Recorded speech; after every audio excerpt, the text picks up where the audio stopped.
السلام عليكم مدريديستا، مرحبا بكم في اول فيديو في قناه المدريدي المتعصب اللي كتهتم بكل ما يخص نادي ريال مدريد. فإلا كنتي من عشاق النادي وكيهموك الاخبار الحصريه ديال فريق ريال مدريد، وإلا عندك اهتمام بكره القدم بصفه عامه، فهذه هي القناه المناسبه. اشترك وفعل الجرس باش ديما يبقى يوصلك الجديد.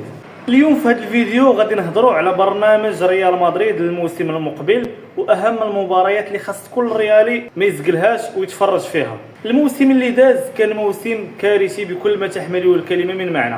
ما كانش الاداء، كانت تغييرات كثيره ديال المدربين وما كان حتى شي لقب، والريال ما بداتش ولا ما ظهراتش بالصوره اللي موالفينها حنا كمدريديستا. هادشي علاش الريال في هذا الصيف تحركت ودارت مجموعه من التعاقدات، ومن ابرزها المدرب او عوده المدرب سبيشال وان جوزي مورينيو لقياده ريال مدريد. حاليا ريال مدريد كيقوم بمباريات لاستعداد الموسم المقبل، واخا اغلبيه ديال النجوم باقي ما التحقوش بالنادي، على الراس ديالهم فينيسيوس ومبابي. الموسم اللي غادي يبدا نهار 22 في الشهر المقبل، يعني نهار 22 غش 2026، والمباراه الاولى غادي تكون خارج البرنابيو، وغتلعب ريال مدريد ضد فريق اسبانيول كاول مباراه في الموسم الجديد 2026-2027 من الدوري الاسباني.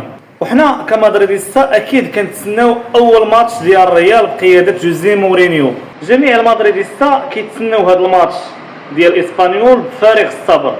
علاش؟ عوده مورينيو بغينا نشوفوا واش كاين انضباط، واش كاينه خطه، واش كاين مشروع، واش الانتدابات اللي قامت بها ريال مدريد في المستوى. بغينا نشوفوا كذلك النجوم واش غادي يكونوا منضبطين مع جوزي مورينيو. الهدف الرئيسي ديال الاداره من خلال التعاقد مع هذه النوعيه ديال المدربين هو السيطره على غرفه الملابس.